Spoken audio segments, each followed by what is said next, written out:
नमस्कार विद्यार्थी मित्रों, आज हम स्वर्गस्थ राष्ट्र कवि श्री मैथिली शरण गुप्त द्वारा लिखित भारत गौरव काव्य का अभ्यास करेंगे। भारत संसार के प्राचीन देशों में से एक है। यहाँ के प्राचीन निवासी आर्य थे। वे वीर ही नहीं, पूरी तरह सभ्य और शिक्षित भी थे। विद्या और कला कौशल सब में वे प्रवीण थे। उन्होंने ही संसार को ज्ञान विज्ञान का प्रकाश दिया। प्रस्तुत कविता में स्वर्गस्थ राष्ट्र कवि श्री मैथिली शरण गुप्त ने भारत के अतीत का शानदार चित्र प्रस्तुत किया है। तो आइए पढ़ते हैं काव्य भारत गौरव। कवि का परिचय।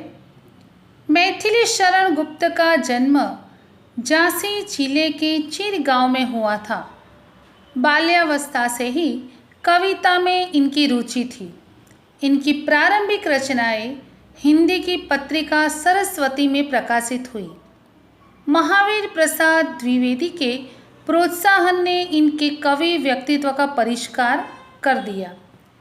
राम भक्ति में सराबोर पारिवारिक संस्कारों ने इन्हें राम काव्य लिखने के लिए प्रोत्साहित किया और तत्कालीन राष्ट्रीय परिस्थितियों से प्रभावित होकर इनकी कविताओं में राष्ट्रीय चेतना और स्वदेश गौरव की गूंज सुनाई देने लगी। इसी कारण ये राष्ट्र कवि के संबोधन से प्रसिद्ध हुए।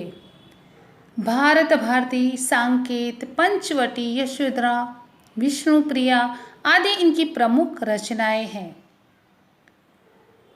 प्रस्तुत काव्य भारत भारती से लिया गया है, जिसमें 3 खंड में देश का अतीत, वर्तमान और भविष्य चित्रित है। गुप्त जी ने भारत के अतीत का गौरवशाली चित्र प्रस्तुत किया है और इन्हीं विशेषताओं के आधार पर उसे विश्व के सिरमौर पद पर प्रतिष्ठापित किया है। इस काव्य में कवि ने भारतीय सभ्यता और संस्कृति का गौरव गान किया है। इसके साथ साथ आर्यों के महान जीवन आदर्शों का भी चित्रण किया है। तो आइए पढ़ते हैं मैथिली शरण गुप्त द्वारा लिखित काव्य भारत गौरव। भूलोक का गौरव, प्रकृति का पुण्य लीला स्थल कहाँ? फैला मनोहर गिरी हिमालय और गंगा जल जहाँ। संपूर्ण देशों से अधिक किस देश का उत्कर्ष है? उसका कि जो ऋषि भूमि है वह कौन? भारत वर्ष है। कठिन शब्द का अर्थ। भूलोक का अर्थ है पृथ्वी पर बसा हुआ संसार। गौरव का अर्थ है सम्मान, प्रतिष्ठा। पुण्य लीला स्थल का अर्थ है पवित्र क्रीड़ा भूमि। मनोहर का अर्थ है मन को हरने वाला। उत्कर्ष का अर्थ है उन्नति। इन पंक्तियों का भावार्थ। वह स्थान कहाँ है जिस पर संसार को गर्व है और जो प्रकृति की पवित्र क्रीड़ा भूमि है। वह स्थान वही है जहाँ हिमालय पर्वत है और गंगा नदी बहती है। दुनिया के सभी देशों में सबसे अधिक श्रेष्ठ उन्नत देश कौन सा है? वह देश और कोई नहीं, यह ऋषि भूमि भारतवर्ष ही है। हाँ, वृद्ध भारतवर्ष ही संसार का सिरमौर है। ऐसा पुरातन देश कोई विश्व में क्या और है? भगवान की भवभूतियों का यह प्रथम भंडार है। विधि ने किया नर सृष्टि का पहले यही विस्तार है। कठिन शब्द।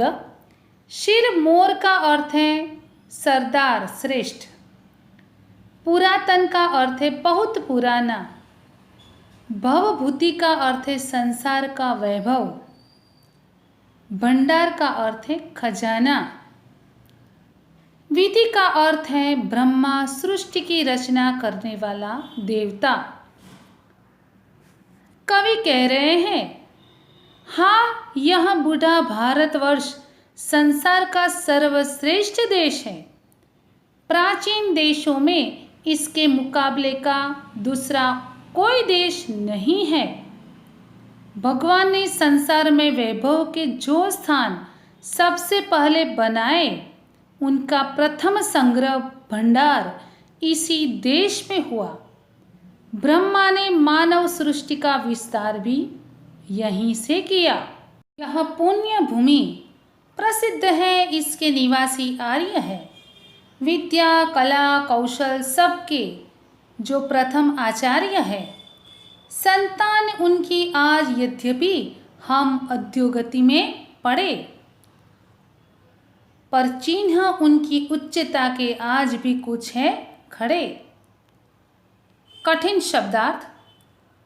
पुण्य भूमि का अर्थ है पवित्र भूमि। आचार्य का अर्थ है शिक्षक। अधोगति का अर्थ है दयनीय दशा। उच्चता का अर्थ है महानता। कवि यहाँ पर कह रहे हैं, भारतवर्ष की यह पवित्र धरती सारे विश्व में प्रसिद्ध है। इस देश के निवासी आर्य है।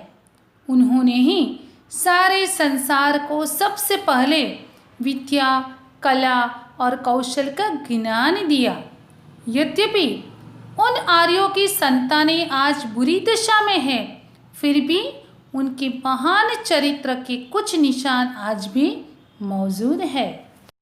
वे आर्य ही थे जो कभी अपने लिए जीते न थे। वे स्वार्थरत हो मोह की मदिरा कभी पीते न थे। संसार के उपकार हित जब जन्म लेते थे सभी, निश्चेष्ट होकर किस तरह वे बैठ सकते थे कभी। कठिन शब्द। स्वार्थरत का अर्थ है केवल अपना ही लाभ देखने वाला। मदिरा का अर्थ है शराब। निश्चेष्ट का अर्थ है निष्क्रिय। यहाँ पर कवि कह रहे हैं, ये आर्य ही थे जो अपने जीवन को कभी अपना नहीं समझते थे। उन्हें कभी अपने ही लाभ का मोह नहीं होता था। वे संसार का उपकार करने के लिए जन्म लेते थे, फिर वे निष्क्रिय होकर कैसे बैठ सकते थे। यहाँ पर यह काव्य पूर्ण होता है। आभार।